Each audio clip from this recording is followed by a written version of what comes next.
Marlboro Red up to her lips, take a big old draw. Granny, why are you still working 40 hours a week at 88? She goes, because I can, and that's what you're supposed to do when you live in this country. Blow smoke in your face. Okay, Granny. Enough said. So she believed in hard work. She believed in family. She believed in country. She believed in being an asset to other people. That was her thing. That the greatest generation. They had the kids back then dragging scrap metal out of the ditches to school and piling it up outside the school building so they could melt it down and turn it into a tank or an airplane or bullets or whatever they were.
Fired our guns and the British kept a-coming. Wasn't as many as there was a while ago. Fire once more and they began a-running down to Mississippi to the Gulf of Mexico.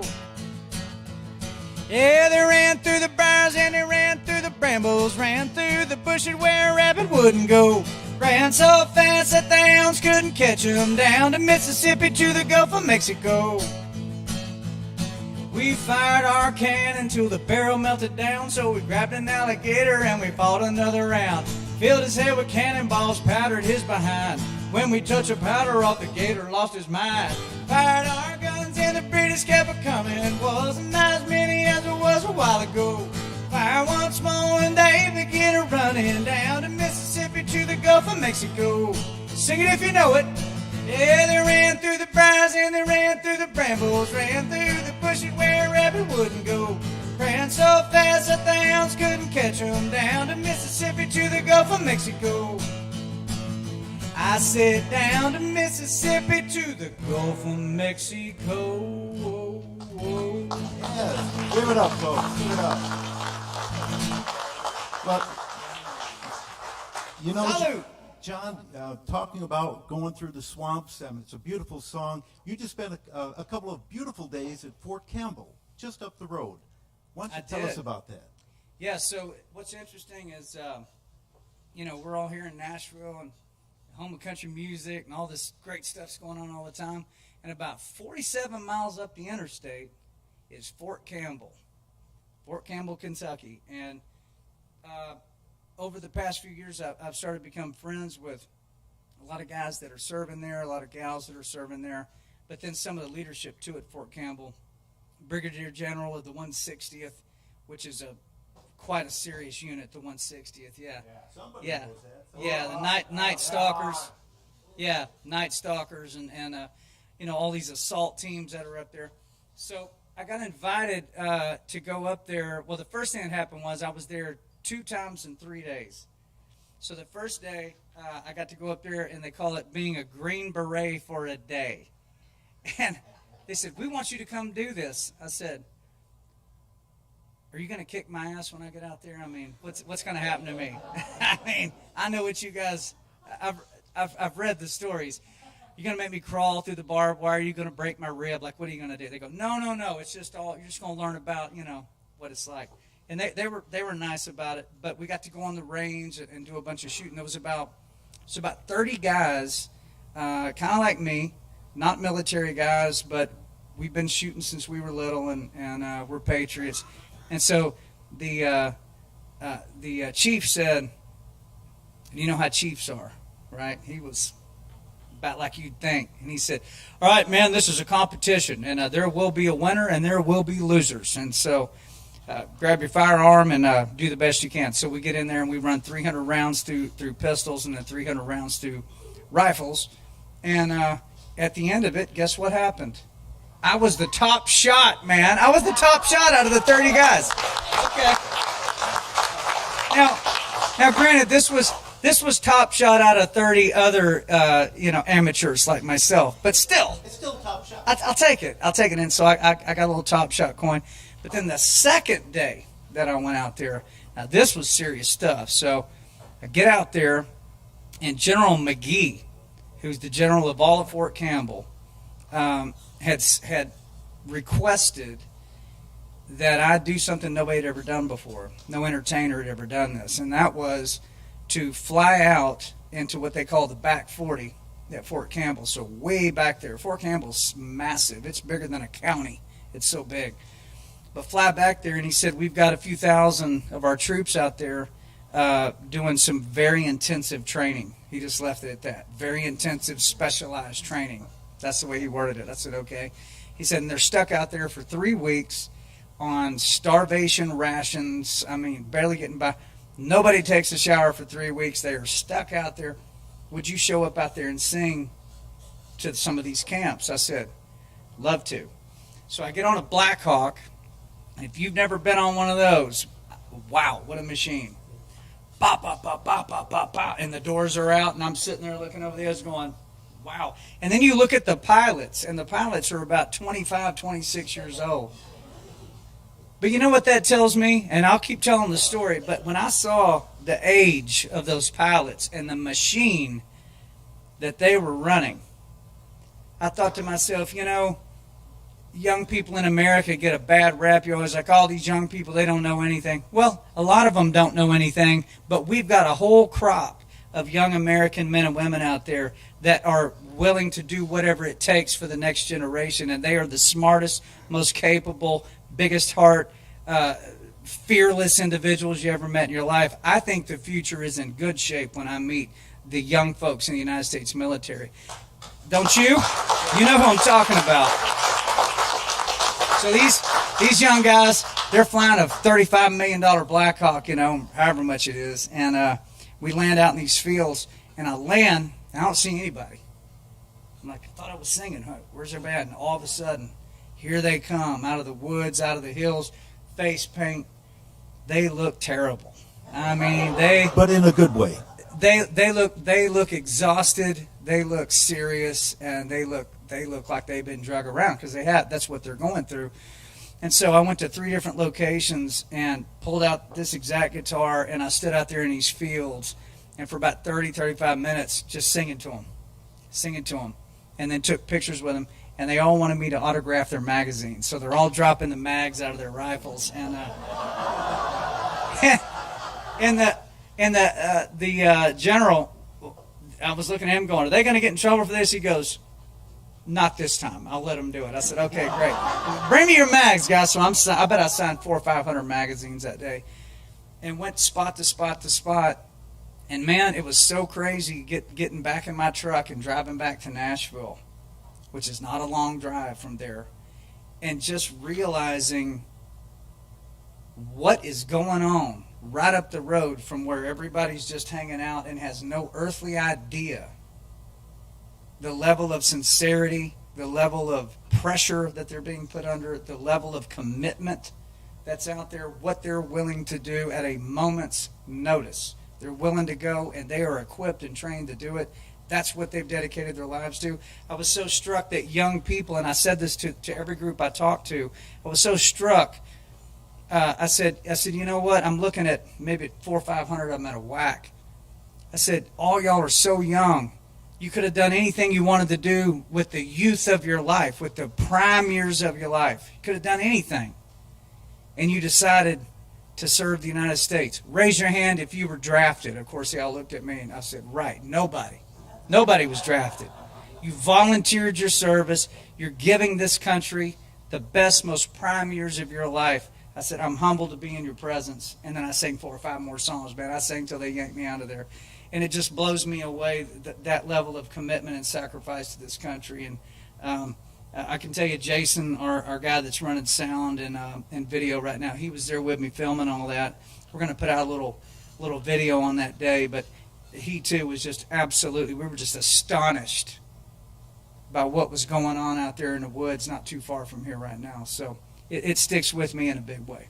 And we're so fortunate to have you here, and obviously all across the world with the YouTube channel, to be able to tell that story. There are so many things that go on in our own backyards that we don't know about. And America's men and women today, they are all about service. And then when they get out, they join the VFW. Right. And we serve. We continue to serve. In fact, tomorrow is the inaugural, first time ever, VFW Day of Service. We have over 1,000 posts that have already signed up to do great things serving their communities. Yeah. And we know there's going to be more. We're going to be doing it all month. But we marked tomorrow as the Day of Service. Excellent. And there's like 6,000. 6,000 posts. Wow. And we have commitments of 1,000. A lot of people, they don't write in and tell you that, but we know they're going to do it. And it's all about giving back. So if you were able to see the young ones who are giving back in a hard way. And when it comes to that high-intensity training, we used to call that special high-intensity training. So think about that acronym. And while you're thinking about that, how about another song? Special high-intensity training. Oh, well, you said a bad word. He said a bad word. Well, how's everybody feeling out there? Y'all doing okay? Everybody, let me hear the room one time, man. So, let's see. Did I walk off and leave a capo? I'm going to ask my friend TJ if he can hand me that little capo off the front of that blonde guitar up there. You see it hooked on the front?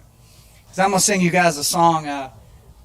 This is TJ McDaniel, by the way, general manager of all things Redneck Riviera. Come here, TJ, for a minute. Come up, get up in here for a minute.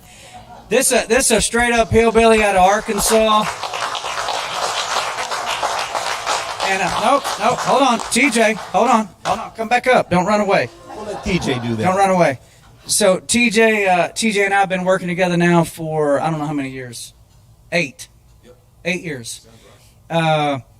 He's a patriot. He's a get-her-done kind of guy. I think anybody that's a member of the VFW, you know, when they ask you to do something you ain't done it before, you still do it. You just go figure it out when you're out there. He's one of those kind of guys. I think you know a lot of y'all had the chance to meet TJ. Cool guy, huh? He's a good dude. He's a good dude. So, but TJ never gets to talk. Me and TJ talk all the time. He never gets to talk. But I just wanted to hand the mic over to this man because there's a lot of people. You guys see me in spotlights and you see me doing big things out here. There's a whole bunch of people that you never see that are really pulling the hard lines that get me in those spots, and he is one of them. So, TJ, I want to ask you, tell me your thoughts. How do you feel to be in this VFW, and what do these people's service mean to you, sir? It really means everything to be here. I've not ever stepped in one. We hear about them growing up. I actually was born in Brooke Army Medical Center in San Antonio. My dad was in the Army, and but I never served. And so to be able to come and see the history of this, to be around you guys, to be able to serve you all in any capacity now, really is kind of where mine and John's heart is. There's been a lot of success. We're at a point in our life, I think, where we want to do a lot more things that are significant. That's our role now. So any chance we get to come, serve, be with you all, be a part of what the mission is, we're honored to do that. There you go. TJ, baby. TJ! So, Fritz, I've been able to do some pretty cool things here and there throughout my time, but this little story here is it's going to go down as one of the all-time greatest things I ever got to experience, and that is there was a country singer that I would say was the most patriotic, the most staunch supporter of our military as a country singer, of any country singer that ever lived. And his name was Charlie Daniels. All right? Any Charlie Daniels Smith? Would you agree? You would agree, right? Yes, Charlie Daniels. I mean, I called him country music's papaw. I mean, that's what, whoo, he would whoop your ass with a fiddle bow. I mean, he really would. And so, back when COVID hit and everything was shut down, I was shooting this show called The Pursuit that was with Fox, and I was going to get to go interview Charlie Daniels. And so I knew him from shows and here and there, but I never got to really sit down for a long period of time and just ask him anything I wanted to. So this was my shot. So, man, I asked him every single question that I would ever possibly want to ask Charlie Daniels, face to this close, just like this. All the cameras are rolling, got the whole thing. And 13 days later, he passed away. 13 days. So that interview I did with Charlie wound up being his final interview. That was his last one. And I remember when the interview was over, Mr. Charlie said, "Hey, let me come out here and show you this new big stud horse I just bought." I said, "All right." So we walked out there and we're leaning on a fence rail. There's this big old beautiful black horse. He goes, "Yeah, I just bought that one. We're gonna run a few off of that one, you know." And he looked over at me. He said, "You know, I ain't gonna be around forever." And he's chomping that gum like that. "I ain't gonna be around forever." He's 83. I said, "I don't know. You're doing pretty good. How many concerts you got coming up?" He goes, "I'm still doing about 100 concerts a year." I said, "You ain't going nowhere." He goes, "Yeah, but someday I ain't gonna be around." He said, we need people like you to grab that baton and run with it." He said, this country's, it's under attack, man. We got to speak the truth. We got to support our military and our police. He said, "You keep doing what you're doing." And I said, "Well, I certainly will." And 13 days later, he passes away. Think about it all the time. And he's exactly right. It's incumbent on every American to stand up for their country and be proud and be loud and don't back up. And so I wanted to sing a Charlie Daniels song, if I could, just on his behalf, if y'all don't mind. Is that okay?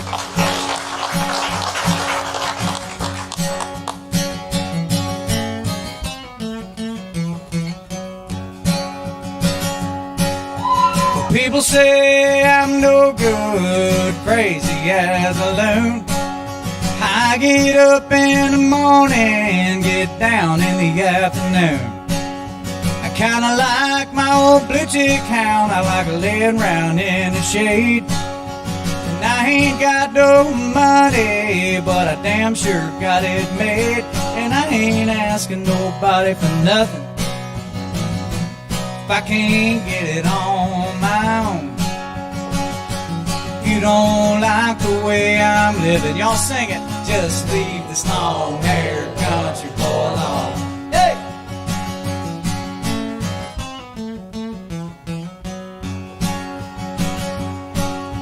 A poor girl wants to marry and a rich girl wants to flirt. A rich man goes to college and a poor man goes to work. A drunkard wants another drink of wine and a politician wants a vote. Well, I don't want much of nothing at all, but I will take another smoke. And I ain't asking nobody for nothing if I can't get it on my own. If you don't like the way I'm living, just leave this long-haired country boy alone.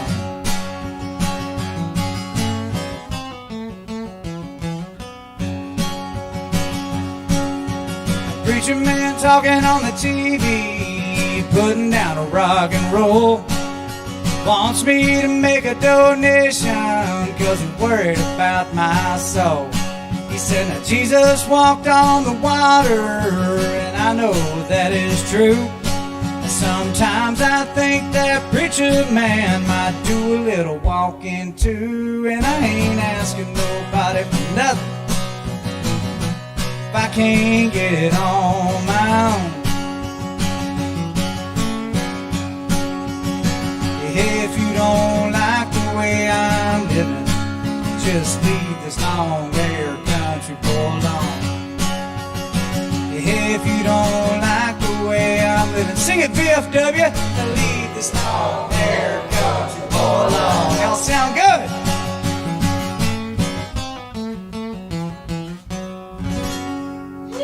God bless Charlie Daniels.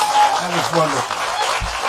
You know, a few years back, Thank you. A few years back at a national VFW national convention, Charlie Daniels was our special guest, and the banquet was getting ready to start. But of course, we do the Pledge of Allegiance, and they were going to play the national anthem, and the sound system at this beautiful hotel failed. Charlie got up and sang the most heart-rendering version of our national anthem, a cappella. Just stood up. He went up to the microphone and said, "We are not going to continue if we don't play the national anthem." That's it. And he sang, and there was not a dry eye in the house. So I can only imagine what you were feeling when he was talking to you. that he was day. he was a giant. He was a giant man, giant patriot. The things he stood for were much bigger than himself. And a lot of people, millions of people, when Charlie Daniels talked, you stop talking. You listen when Charlie Daniels talks, because he'd been there and done that. And you know what? He was even with cancel culture and all the stuff. You think he gave to you-know-whats about cancel culture? I don't think so. He said, "You don't cancel America. You don't cancel freedom. What are you going to do? Cancel? You can't cancel that. You kick me off of Twitter. You ain't kicking me out of my freedom." I mean, what a powerful man. And listen, I gain inspiration from him all the time. I think about that conversation, and it was sad that we lost him when we did, but I am so grateful I got to have that final chat with him.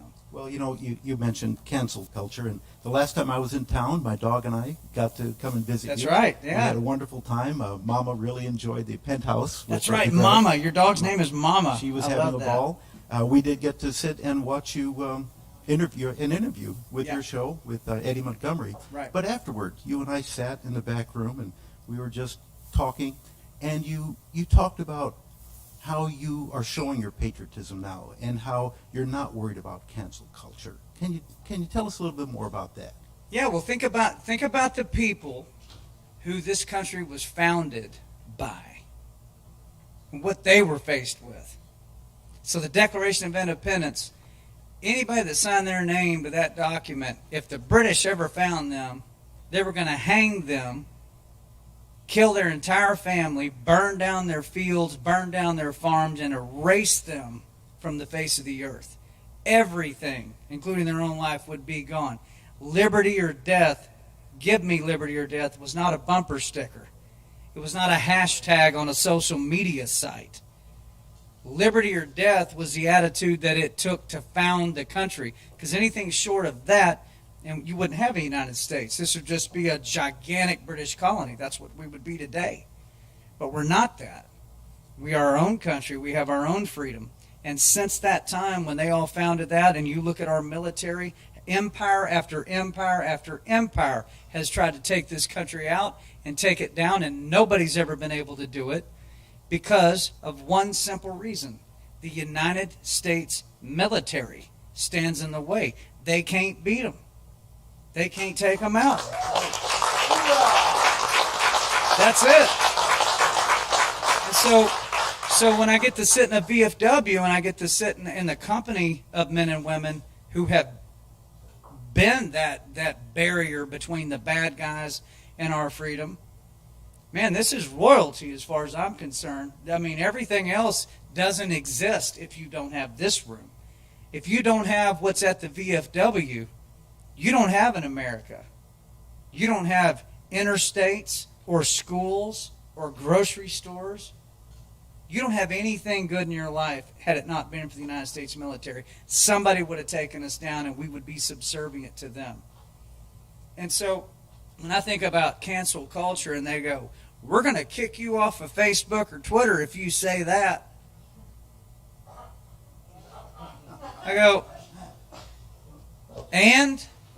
So the question is, if getting kicked off of a social media platform is enough of a threat to you that it makes you give up your freedom of speech, You need to realign what your priorities are as an American. You have forgotten what it means to be an American.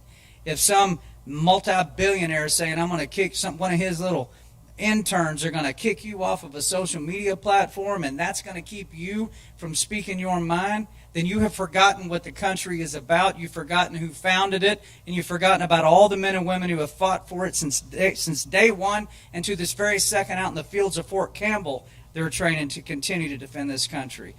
We got to get over this nonsense. Let them kick you off. Wear it as a badge of honor if they do that. Speak your mind and exercise your freedoms, because people have died and bled for it for hundreds of years now. That's the way I look at it. Well, we are so fortunate to have someone of your stature, one of those words. He's a big man. I'm getting nervous up here.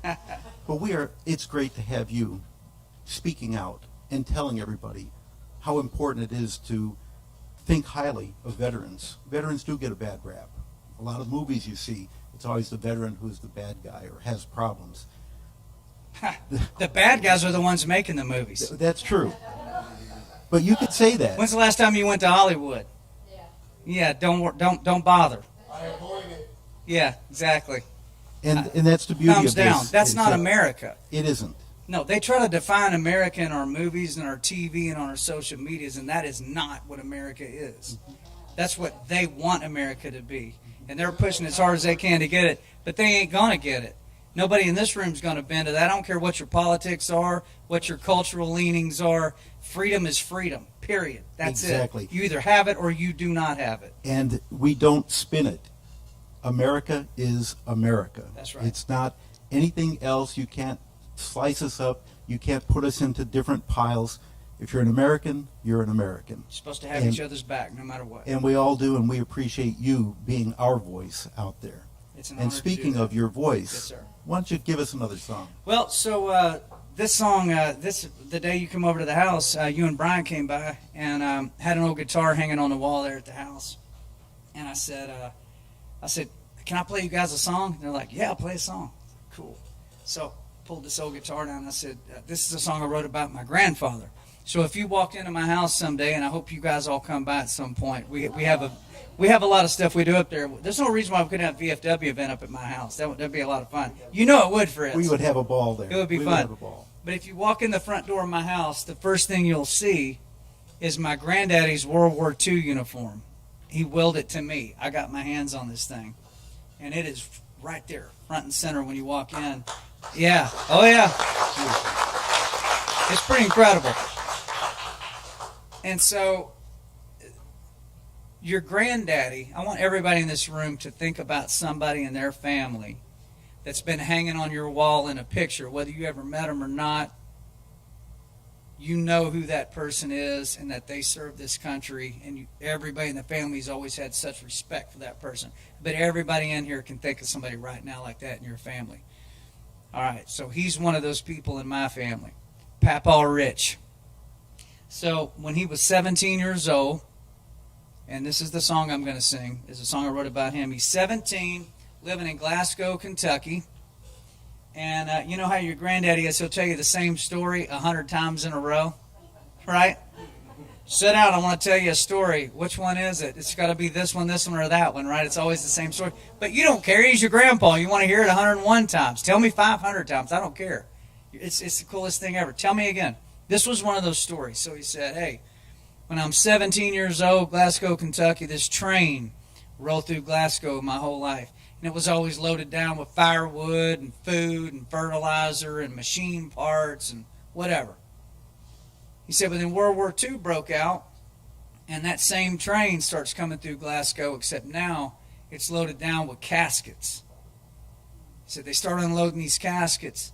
He said, in those pine boxes were my uncles, my cousins, my neighbors, people I worked in the tobacco fields with.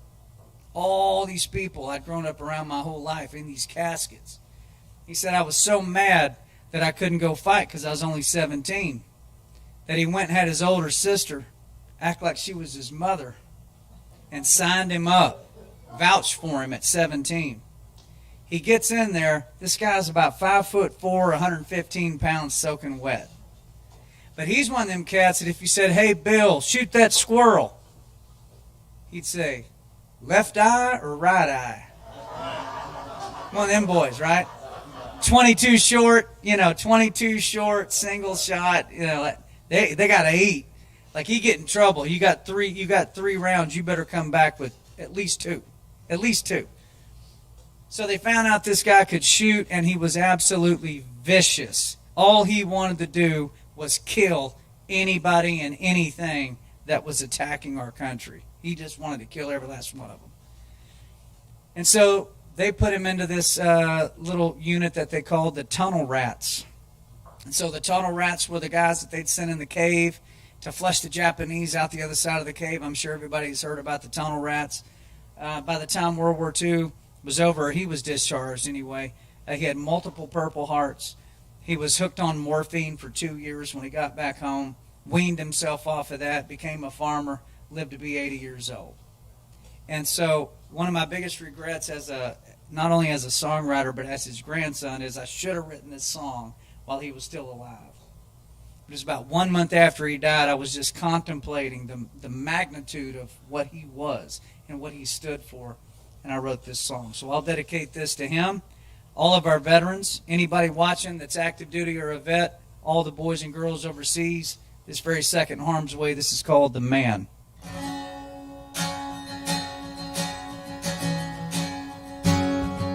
Well, he was one of the millions who signed up to defend us long ago in 1941.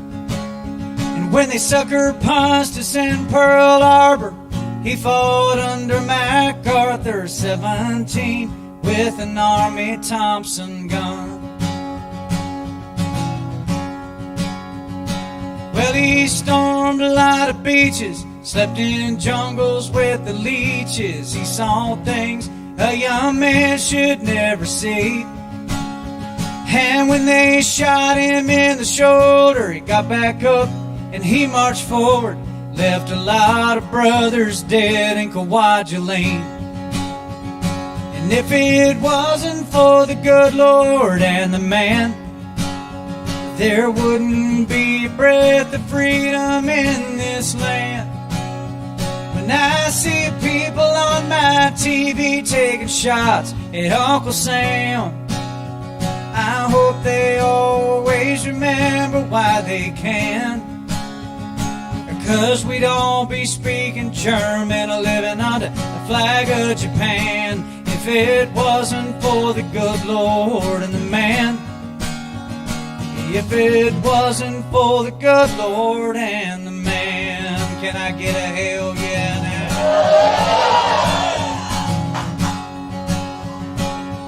I'm the grandson of a soldier, and I'd fight the whole world over if duty called and freedom's on the line. But thanks to the greatest generation and the ones still fighting for our nation, I've never had to kill for my way of life. And if it wasn't for the good Lord and the man, there wouldn't be a breath of freedom in this land. When I see people on my TV taking shots at Uncle Sam, I hope they always remember why they can. 'Cause we don't be speaking German or living under the flag of Japan if it wasn't for the good Lord and the man. If it wasn't for the good Lord and the man.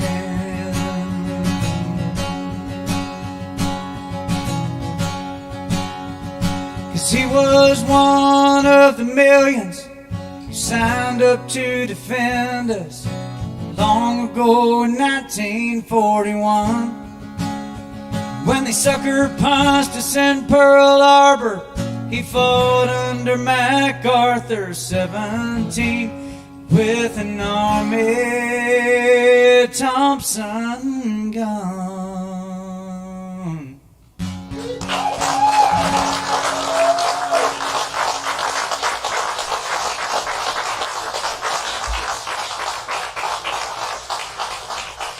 Friends, that's not something you're going to be hearing on the radio.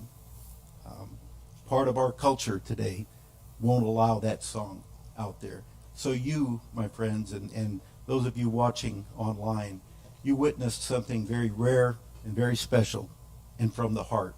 Let's give it up one more time for John.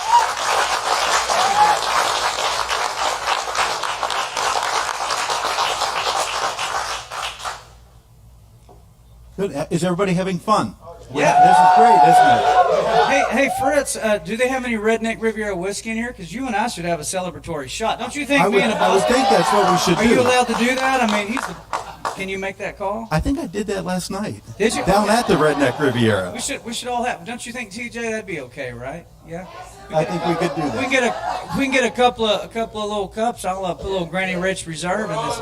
Me and Fritz will do it. And folks, if you'll notice, the different colors of our bottles right here: red, white, and blue. This one just came out. This is Redneck Riviera Honey Apple Whiskey. Now the ladies probably like that quite a bit. Oh yeah, this brand spanking new. You like that? That's our red bottle, and then you've got the white bottle. That's Redneck Riviera Original. This whiskey's now in over 13,000 stores in the United States. You believe that? It's everywhere. That's and then the Granny Rich Reserve right there. That's the one. I put Granny right on the back. That's Granny. Right there on the back. And, yeah, right? That's cool. Oh, I also wanted to say, guess where my glass is made? Here. United States of America. Guess where my corks are made? USA, baby. Guess where my labels come from? United States. Everything you see here is made in the USA, and there is not one other brand that can say that their entire package is made in the USA except Redneck Riviera. I'm proud of that. What do we got? Got a couple little ones? I've got a couple glasses right here. Here you go, Fritz. I appreciate the opportunity to be here, Fritz, and thank you for your service. And you've served in many ways, but I know you guys. You guys got to be careful who you let into the VFW and let sit in places like this. And I know I was vetted by you and the crew as you absolutely should. You don't want any hanger-oners coming in here. Only real McCoys. So I feel very honored to be allowed to sit here on the stage and sing to you guys tonight. Thank you. We are about serving, and we are about serving those who serve us, and you serve us so well. On the count of three, give me a hell yes. Say 1, 2, 3. Drink her down. Here's to you guys. God bless you. Thank you. Hoorah. That's smooth. That's good. Goodness, that tastes like last night. It's good, yeah. If you have not been to the Redneck Riviera, again, please go downtown and do that. Tell us about the concept of Redneck Riviera. The concept of Redneck Riviera. So Redneck Riviera is a phrase that's been around a long time. I don't care if you're from Alaska. Now, South Carolina knows all about what Redneck Riviera is, but Alaska, Scotland, we got all kinds of people in here. Redneck Riviera is it's kind of like, well, where is Margaritaville? Well, it's anywhere you want it to be, right? It can be in your backyard in Wisconsin in a blizzard if you got a blender and some Jimmy Buffett. Welcome to Margaritaville. Redneck Riviera is kind of that to me. It's a lifestyle on the front of, whether it's the boots, those are Redneck Riviera boots, or the whiskey. It says, work hard, play hard. Isn't that the secret to life? Work real hard, have a good time, go back to work. Like, that's how we do it. We look after our families, we respect our country, and we're just glad to have a shot. So I wanted to come with products like this right here that were 100% made in the USA, number one, and that gave back to the people who let us have a country in the first place, our military. So through the folds of honor, now eclipsing that $1 million mark. This year is going to be a big year. That number's about to get a lot bigger. And then at the end of the day, I have a high school diploma. I grew up in a trailer in Texas, in Tornado Alley. I'm the ultimate cliche, right? Trailers and tornadoes. Everybody knows they love each other. That's where I grew up. Nothing fancy going on with me, but I was always told from a very young age, hey, John, think as big as you can and work as hard as you can, because you just never know what might happen. I was always told that. And I did exactly that and went after it hard. And I know exactly why I have not the right to be happy, the right to pursue happiness. Boy, there's a big difference in those two things, right? You know, John, everybody wants that door to open for them, but they don't realize that there's a sign on that door that says push. Right. They have to go out. You have to make things happen. Yeah. And that story of your upbringing, you could still be there. Sure. But you had big dreams. You had big desires. And you've been able to capture the heart of the world through your music and telling your stories. How does that make you feel, knowing that when people listen to your songs, you're taking them to another place? You're taking them to the Redneck Riviera. Well, I hope that for people that feel like they don't have a voice or nobody's listening to them anyway, that maybe a guy like me, when I say it like I say it, because I'm still just one of them. I've just done some big things, but my brain still works the same way. My heart still feels the same way. That maybe they see me singing that particular song or making that particular statement, and they go, ding, ding, ding. That's how I feel right there, what he just said. I felt that way about Charlie Daniels. When he would talk, I'd go, bingo, Charlie just nailed it, right? Well, Charlie passed away. Charlie's not here anymore. It's up to us to now stand up, have our own backbone, say what you think, mean what you say. I mean, the people that don't love this country sure as hell have a spine enough to say what they think about it. So why don't we? So why don't we? Why don't we? And so I look at it like that. It's almost not just a responsibility when you got a platform to be able to speak, but also I have two little boys, Cash and Colt. They're 10 and 12. And I thought one day I was yelling at the TV, mad about something that I saw nonsense on there. And I'm in the music business, and the music business doesn't necessarily agree with the way I think most of the time.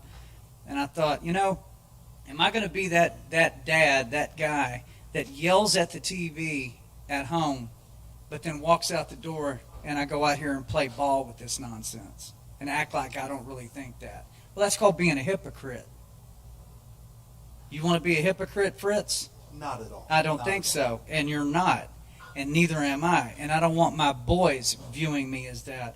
Because the only example they have, you think we got it bad and this is crazy? Imagine what the 10 and 12-year-olds are going to be looking at in 10 or 20 or 30 years. Imagine what they're going to be looking at.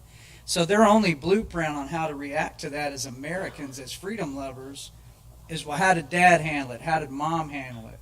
Well, if Mom and Dad got rolled, if Mom and Dad backed up and didn't say what they really felt, then maybe that's the way I'll do it too. That's not going to serve our future generations very well. So I think about it on kind of those levels, and that makes it worth it when I get all the hate on social media, because I get a lot, guys. Go read the comments if you just want to laugh. There's some pretty crazy people out there. But to me, I look at people that get mad at me for loving my country is just validation that I'm saying it correctly. That's fantastic. Well, when people are in the military, and regardless of the viewpoints they have, when they're in the military, they can't speak out. Right. We get that. A member of the military has to live up to a certain code, and they're not allowed to do that. And that's why it takes people like the veterans of foreign wars to be their voice on Capitol Hill, to be their voice everywhere, to bring their concerns to the light of day. And that's what you're doing in your role. You're bringing the concerns of today's youth. And when I say youth, they're not young in the military. They certainly look young to us, right, when you're talking about the young helicopter pilots. But we're their voice, and we have to keep speaking out. And for everybody out there, it's your mission to speak out. Don't stay back. Don't be silent. Don't be the silent majority. Be the vocal majority. Yeah. Yeah, America was built on loudmouth people. Yes, indeed. So, be loud. It's okay. Yes, sir. I'm not sure where we are on our time right now. We got 10 Okay. minutes? Okay. Okay. Well, would anybody like to ask a question? We got this great audience. Anybody, just something you want to bring up? Yes, sir. Don't worry, it's fun. So, I love watching you when you talk to Lunchbox, you interview great. You're a true patriot. Would you ever take the opportunity to give your opinions on MSD DNC and CNN at all? If you were ever invited, would you go on their network and talk? So the question is, what if I was invited to go on a network that was rather anti what I stand for? Would I go on there and be interviewed by them? Absolutely. I would love that. I mean, because here's the point to that. I totally disagree with a lot of the things that they're going to say, as they disagree with me as well. But we're still both Americans. And so we have to be able to have a disagreement and still have each other's back if it got down to it. And the problem right now in this country is I'm afraid that a vast group of people would not have each other's back if it came down to it. And you know what I mean by that. Somebody ever came on our soil and really threatened our homeland, would we have each other's back? Can we get over the divisions that have been, in my opinion, in a lot of ways superficially placed in between us to the behest of a lot of very powerful people? So yes, I would love the opportunity to sit with people that I totally disagree with, because I promise you by the time that interview was over, I would say something that they would agree with, and we would probably go, let's go have a beer. It would probably work out like that at the end. So yes, I would love that. Great answer. Great answer. You know, when I was still practicing law and as a judge, obviously in the law there's disagreement all the time. But the one thing that always came through was you can disagree as long as you're still agreeable. And that's why I appreciate point and counterpoint, and it's great to hear you say, yes, I will go on that show and talk and give my answers. They're not going to throw you out. They invited you. You're going to be there. You're going to tell your story. How they spin it later, now that's the news. Are there any other questions? Anyone else? I have a question. You had the last interview with Charlie Daniels. I think that Charlie was passing the baton to you. Are you going to carry that on? The question was, John had the last interview with Charlie Daniels. Does he feel that the baton has been passed to him to keep that tradition going? I think he was telling me that I needed to, but that a bunch of us needed to. You know, that's more than one guy can get her done, you know. But for me personally, absolutely I felt that way. I think that's why he made a point to tell me that. I can tell you that when I finally had the conversation with myself about what was more important to me, my freedom of speech or the approval of the music industry, because that's what it was down to. If I say what I really want to say and exercise my freedom of speech, I lose the approval of the music industry. And what have I spent my whole life doing? Getting the approval of the music industry. I mean, writing country songs, singing country songs, doing country concerts, going after the big stuff in Nashville. That's a big, very powerful, competitive situation. And so I knew if I ever came out swinging like I really wanted to, that part was over in my life. Now, I've spent my whole life trying to get to that point, but you know what? I got to a great point. Thank the Lord. He gave me enough health and talent and drive and intestinal fortitude to get to a good spot in my music career. I like the music I've made. If they never play another one of my songs on country radio, I'm proud of the songs I've recorded. I'll be fine to sing those till my dying day. Will never regret one second of it. But I tell you what I do love. I do love being able to walk out and not worry about what they have to think anymore and say what I think and mean what I say. And if it upsets people, so be it. Like I said, that's validation. I'm saying it correctly. And my two boys have a daddy they can look up to and go, Daddy didn't back up and neither will we. That's the actual big story right there.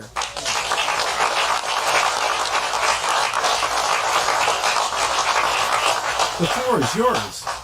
The floor is mine? The floor is yours. Should we do one more song? I think right before we hit that one more song, I want to thank everybody at VFW Post 1970 here in Nashville, Tennessee.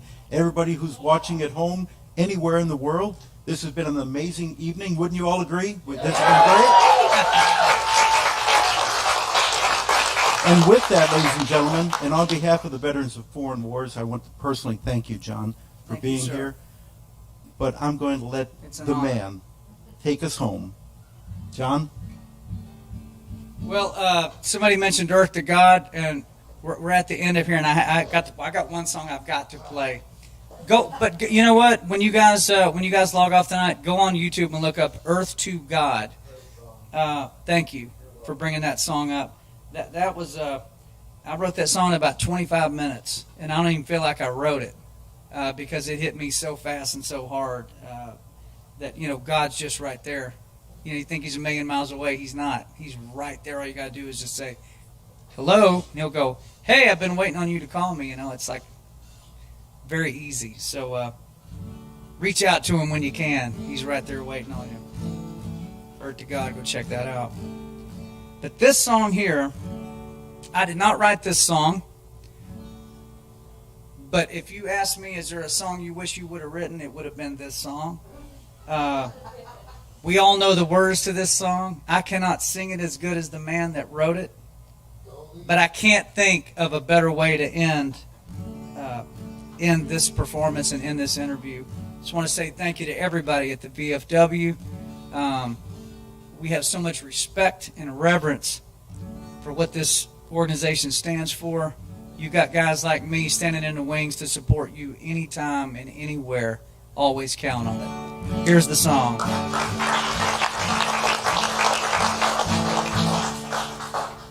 If tomorrow all the things were gone I'd worked for all my life, and I had to start again with just my children and my wife. I thank my lucky stars to be living here today, where the flag still stands for freedom, and they can't take that away.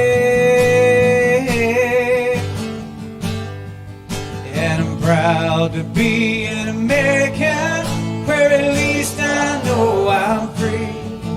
And I won't forget the man who died, who gave that right to me. And I gladly stand up next to you and defend her still today. 'Cause there ain't no doubt I love this land. God bless the USA.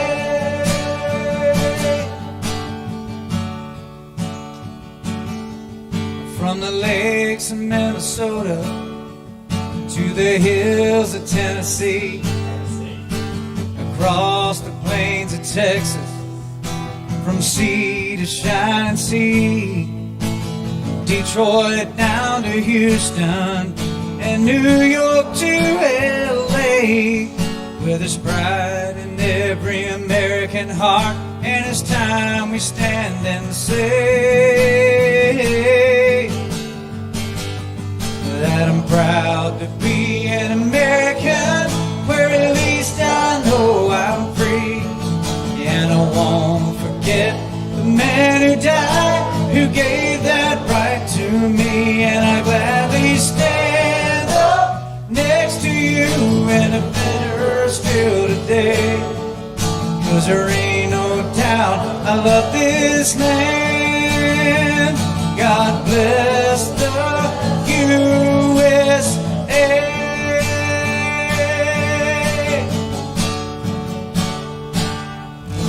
Ladies and gentlemen, John Rich.